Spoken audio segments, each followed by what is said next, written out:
Hello, hello, and welcome to the Cinema Slice. My name is Tony Nguyen, and you'll notice, well, actually, it's 2026. It's our very first episode of 2026. You'll notice that Chris Pinson is not to my left, right. This would be right there. No, that is my good friend Jake Tiefenauer, the digital content director for Ozark's First Hello. here at the station. Thank you so much for coming.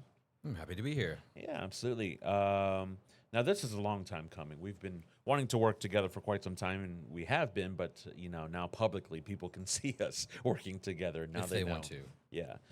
Of course, Jake and I also do a show called the Rabbit Hole Report on our CTV shows on Ozark's First Plus on your Roku TV, your Apple TV devices, your Fire TV, and hint, hint, it's also on YouTube if you don't have any of those. Whoa.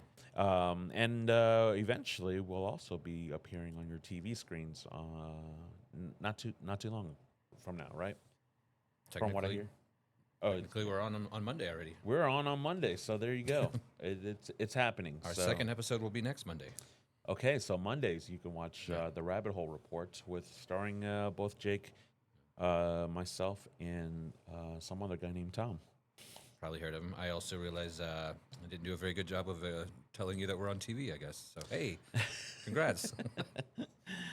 Well, today I wanted to talk about a certain film that we both loved, and I think we both, when we first conversed about films and ones that we really enjoyed, we both brought up this in particular film. Said film is The Last Samurai. What did you see this film in the theaters, or how did you first come about this film? I don't think I did see it in the theater. It was one I was interested in from the start. I've always loved Japanese culture, Japanese history. For whatever reason, I don't think I saw it in the theater, but it was like immediately upon rental release, I got it then. Gotcha.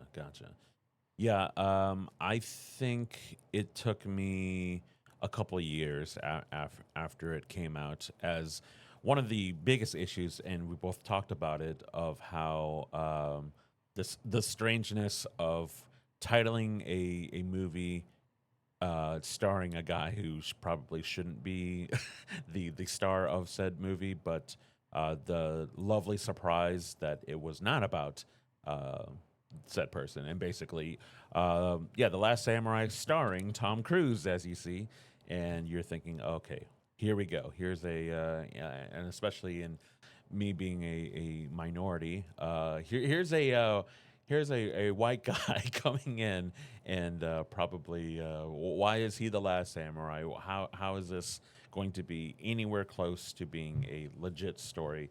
And obviously, to my surprise, upon watching it, what a fantastic, beautiful movie it was.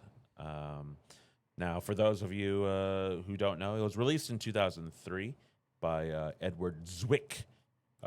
You might know his work from films like About Last Night, Glory, Legends of the Fall. He also did a bunch of like Steven Seagal movies. He did Blood Diamond, and then also returned with Tom Cruise and did I think one of the Jack Reacher films. Nice. And so the film should really say The Last Samurai, starring Ken Watanabe, because it's all about him. And I Yeah. think we got a little photo His here. first English-speaking role, I'm pretty sure. Yeah, And yeah, he was not as fluent. usual, crushed it. Yeah, in fact, he got an Oscar nod for his performance here, which is great and very much deserved. Yep, fantastic. And obviously, Samurai, if you didn't know, based on some Japanese culture, Japanese warriors.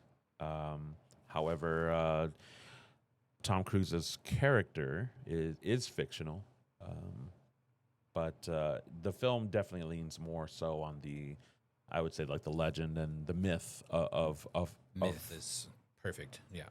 yeah, over the actual accuracy of what happens there. But Yeah, yeah, we'll talk a lot about that, but it in the line of the myth, like it is very much a love letter to a romanticized love letter to the samurai culture. Yeah, I mean the film opens up with Tom Cruise's character Nathan Algren, who was I guess a former captain or is a captain, Captain, yeah. for the military there, who is not doing well. He's seemingly an alcoholic and Severe depression. is definitely going through PTSD. Is Mm-hmm. going through all sorts of stuff, and for whatever reason, he's asked to come back to the military to help Japan as they are trying to become more westernized and use uh, Western culture and use Western weapons. And he's offered the job and he takes the job. To his surprise, that he has some conflict, and not only with them but also within his own the army that he's in, but luckily finds himself throughout the film. And not to spoil too much of it, but you see this guy's journey from a realizations of two different cultures, two different worlds, but also seeing that there's a lot of similarities. And again, as Jake said, a true love letter to Japan and Japan's culture. And yeah. Um, I was gonna so say, I don't know if you are leading or want me to ever jump in here. no, yeah, feel free to jump in anytime. I can't say enough about the film, but also don't want to just take too much of it from what you'd want to say. So yeah, I Well, mean, not only that, I mean, I don't. If you keep going, you don't even need me here. So. yeah, I was the only thing I was going to say from where we were was the Tom Cruise thing. I actually knew a lot of people at that time who just said they wouldn't watch it because why is Tom Cruise the last samurai? I'm like, he's not. He's hanging out with the last samurai, Yeah. both singular and plural. That's a plural word too. yeah.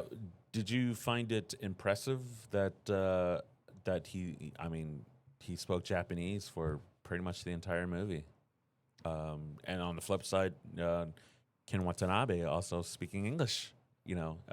Yes. Going back and forth, and that's even a part of the storyline, which is fun. The Tom Cruise character is a linguist, so studies language. He learned. And now I'm spacing on the Native American tribe that he had fought, Shawnee or whatever. But apparently, his character learned that language, so he's got some history of it. Japanese is also a very difficult language to learn. I would say he did pretty well with it.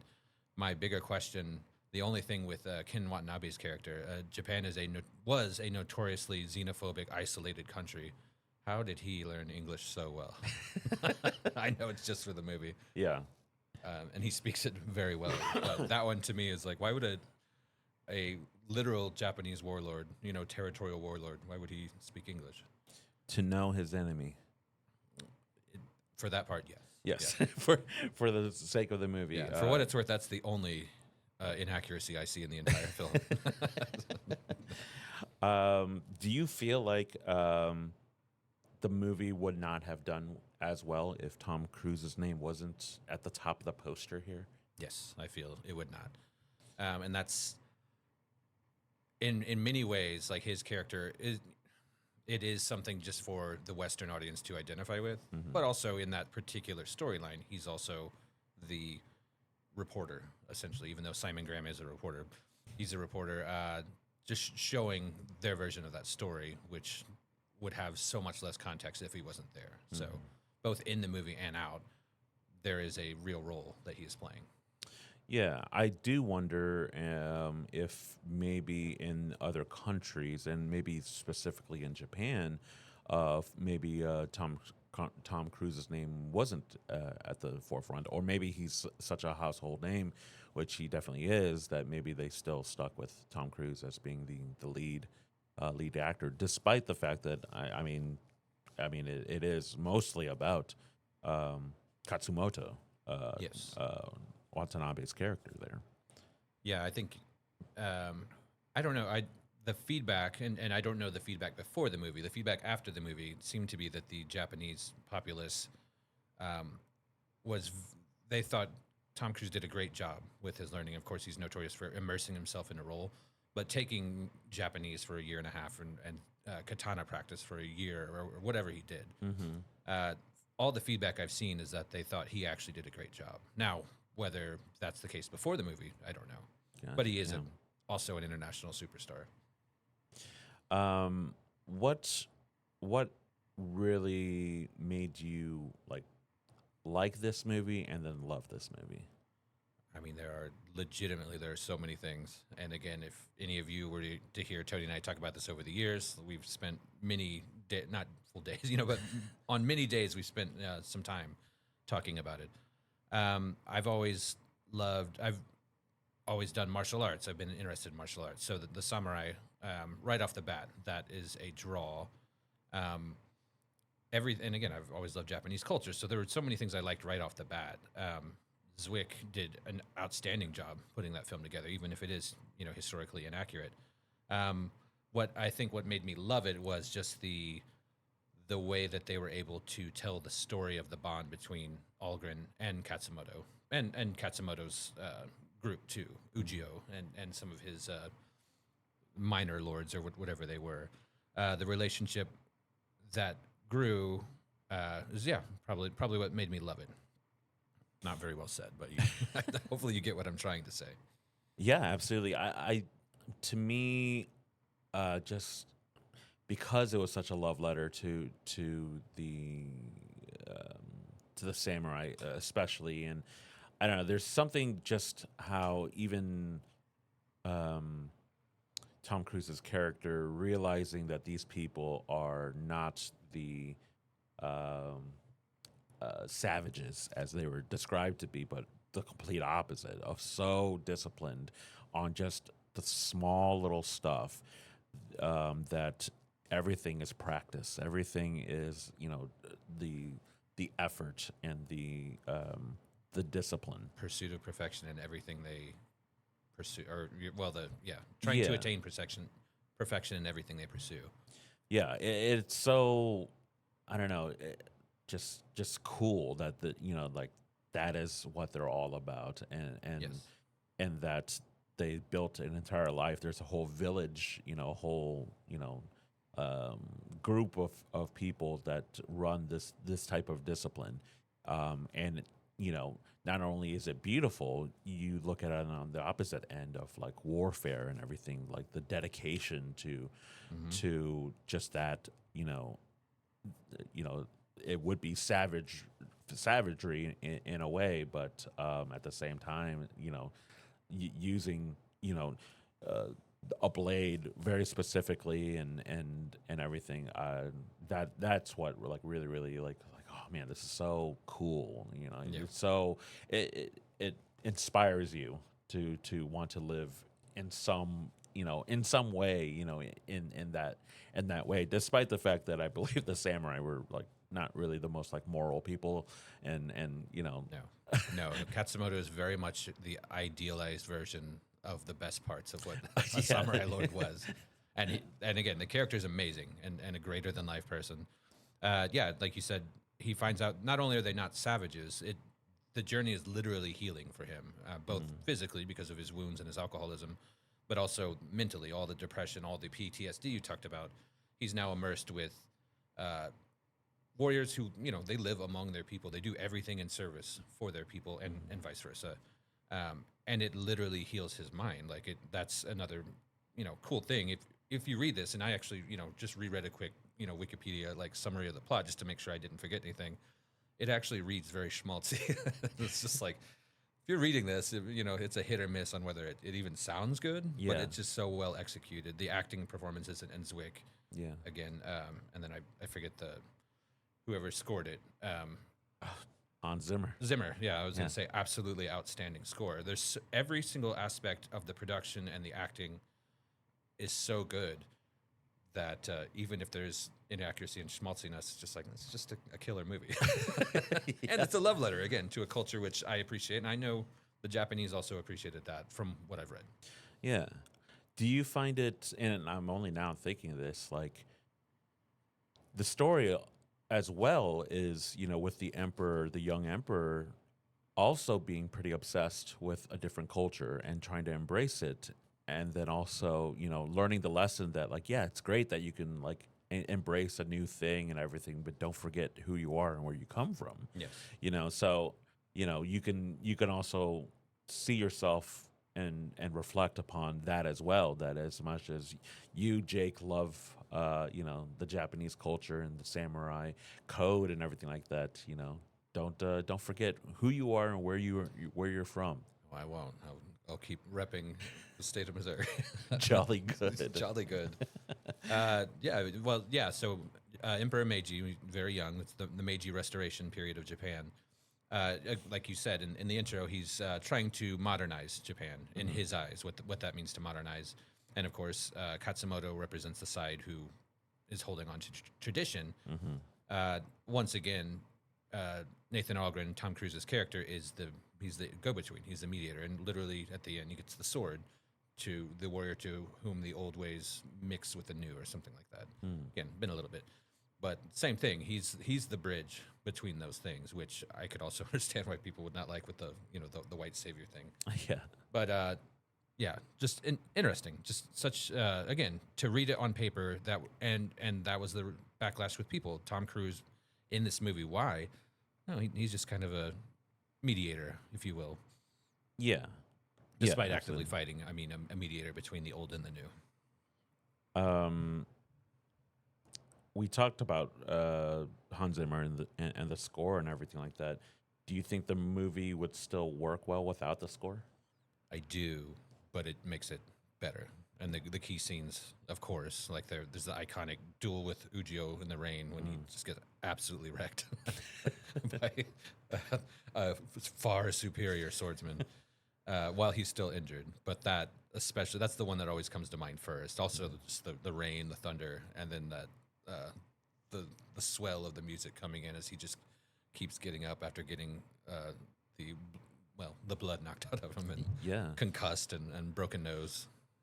And reflects upon it later in the film where he does a very similar thing, but in a different situation towards the end, where they just keep going because they know, like, this was a good fight. It was a good battle. It was a good fight. Also, that that is interesting, and so Algren is a military strategist, a military historian. There are many parts of that battle specifically, including like down to the armor that the combatants were wearing, that had kind of phased out for like a couple hundred years after the Sengoku period. Uh, Like the classic samurai armor, it still existed in some forms, but it was so expensive and impractical for those gun units, sure. the more mobile units. But Algren comes in with the historic strategy, and that was just really cool. I'm kind of losing my train of thought for a second. You're good. But yeah, Yeah. Well, obviously, with the film having to, do as much as they could with a version of Japan that doesn't exist anymore. Obviously, it's a era piece yes, that they would have to. I mean, they shot in Japan, but they also shot in New Zealand and California as yes. well. And a lot of New Zealand was doubled for Japan for the long battles and things like that. And I I wonder think the if village itself was New Zealand. yeah, I think you're right. Yeah. I also remembered. I was just going to talk about with the inaccuracy, but Algren's there, the strategist, the suicide charge at the end. That certainly happened in Japanese battles, but I don't know how often the head of the army, like Katsumoto himself, would be in on that. Mm, yeah. But that's the weird strategic influence between the two. Yeah. Yeah. Yeah, sorry, I didn't mean to derail. I just remembered my rambling point from earlier that I never got to, and now finally did, and derailed the next one. Do you Zwick, having done Glory as well, like epic historic films, like, do you feel like it's been a minute since we've had like that? Anything. It feels like it was like the early 2000s was when we had your Bravehearts and 300 and This and Troy and Yeah. the giant epic battle films. do you feel like, well, I suppose Christopher Nolan is doing the Odyssey, that will probably be pretty big, epic. Looking forward to that. Yeah. Yeah. But do you think that it maybe like peaked at the 2000s there? I think they're. I mean, I guess just for now peaked, but I mean that's those kinds of stories. 300, that was another like in that era too. Those kind of stories are timeless, so they'll come back around. They'll have their day again. They might have a better peak, but yeah, in terms of just the recent continuity, yeah, probably so. I'd say. Yeah. Would you say that the film holds up now? Is there anything that that just like, yeah, no, this is very much a 2000s film, and it wouldn't hold up, or is it just a I guess a classic, if not an underrated classic? I think it's an underrated classic, but I'd say I last saw it probably in its entirety maybe 2 years ago, and I've still seen clips of it again within the last half a year. I think it absolutely holds up, actually. There's not, again, it's one case where every single aspect of it, of the production, of the performances were so good that even if, I don't know, if something were to look weak, it's carried by everything else. But I can't think of anything that is really weak unless you're just nitpicking about a personal thing you don't like, which, Yeah. I mean, maybe I didn't like Omer as fourth lieutenant, the way he was sitting in the background. So annoying. So dated. No, I don't. I truly don't have anything. Like it's a movie. I don't, and I'm not from Japan, so the historical inaccuracies don't mean as much to me, obviously. But everything that they did create is so good. Like it's legitimately one of my favorite movies ever, and it probably will continue to be forever because it's every aspect is so good. Yeah. So probably more than likely a film that you would always recommend to somebody. Yes, I mean, unless it's an individual person who doesn't like that type of movie or something. Sure. But for general or enthusiasts, absolutely. So, what is, in your opinion, the best scene in the movie? That's tough. Well, I mean the finale, the battle at the end, very sad. I will say, spoiler, the last samurai is the last samurai. He dies. It's there for a reason. I actually, and this might be because I've watched it, several times. I will say the Katsumoto death scene, to me, that might be one. It still holds up, and it's very emotional, especially on your first viewing. Okay, maybe that's a little, again, schmaltzy or whatever. But the whole battle and the suicide charge, that's probably my favorite scene. Yeah. Hard to say. There's some really good ones throughout the whole movie. Yeah. The fight scene with when the ninjas invade the village. Very cool. Really cool. And especially them realizing that Algren could have just let it. Done anything. He could have tried to run away. Could have, backstabbed him. Yeah. Yeah. But he'd seen women and children innocents being attacked before. Yeah. And that is a really big ramp up in his own journey. Yeah. And even the apology scene to the wife and everything. Yeah, that sticks with me as well. I've also Koyuki's the Japanese actress. I'm sure she's been in many things. I just haven't seen her. But there she is on the left. No, wait a minute. That's. Oh no, never mind. She's on the right. She was amazing in that movie and didn't have many lines. I mean, some where they were conversing, she and Tom, or she and Katsumoto, but most of it she was silent, and her facial expressions and the way she carried herself alone. I mean, amazing, absolutely amazing. Yeah, I mean, Hiroyuki Sanada on the left, obviously another legend. Absolutely, and pretty much everybody loves that character. Yeah, and him. Yeah, both he and Ken Watanabe both really got a whole lot bigger. I'm pretty sure, like maybe I think that Inception and the Crouching Tiger, Hidden Dragon. Crouching Tiger, Hidden Dragon, like just was the still fact that foreign they language, but they just got bigger and bigger, and rightfully so, because they're absolutely amazing. But I'm just thinking of the cast. I think they did such a great variety of different people, from the Katsumoto's son, the leader of the village, Nobutada. Jolly Good, yeah, Nobu, and The boys, the little boys, Yeah, the little were boys. good Yeah. actors. Like, yeah. Um, That's another the scene when they've come back after going back to the capital, and then he has the final moment with the family before the army is yeah. coming. But Yes. that kid's performance is so good, and again, Koyuki, like fantastic, and Tom does a great job too. But it's just like these kids are incredible. And the Um, solitary tear. I don't want you to go. um, we even have two villains in this film, both doing absolutely great jobs of just being the the worst people ever. Tony Goldwyn of the Metro Goldwyn Mayer, that Goldwyn fame. Uh, yeah, very hateable from the start, of course. And Omura, at first, I mean, he's just the liaison, or so you think, Yeah, and then you realize like how truly evil he is. yeah, Sort of representing the capitalist influence behind the scenes in any society, but it's especially gross looking in that one compared to the simplicity with which the other side is living their life yeah. and Um, taking advantage of a young ruler.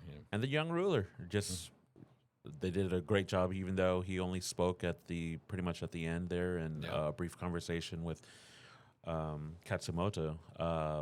That yeah, I mean, he looks innocent, he looks young, and just like, please tell me what to do. I'm like, that's not my job, and like, you're Yeah, supposed to find the wisdom for all of us. So which is interesting too, knowing a little about, again, more so early Japanese history, the relationship that is supposed to be what a samurai's relationship is with their lord, their leader. yeah, That's not always the case, like historically. So, hmm again, another instance where this is he's just a representation of the best of what that of what that type of lord would do.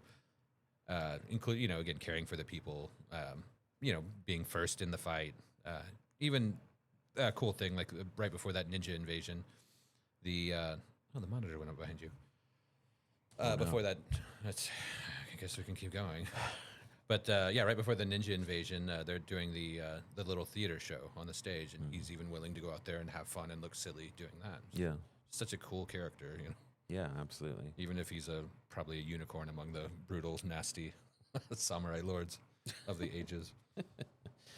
And I guess the bigger theme of it all is just the last samurai, the end of an era, and whether you adapt to it or maybe it's not necessarily extinction, but more so like evolution Yes. of yeah. I would say that that's the point, and probably like the poem and everything of just the here and now. It was all Yes. beautiful, like it's there, but we have to move on. That. Please continue. That's actually my favorite part of the movie.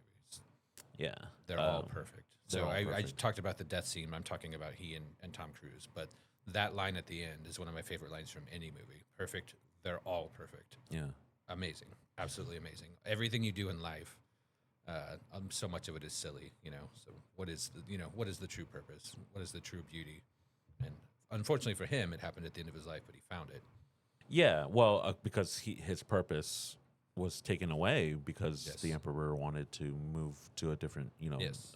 deal. So I mean, obviously, you see them losing income, losing their status. Mhm. They're cutting off top knots, and you see that, and that's such a sad scene too. And obviously uh, directly related to the scalping. Yeah, Yeah. right.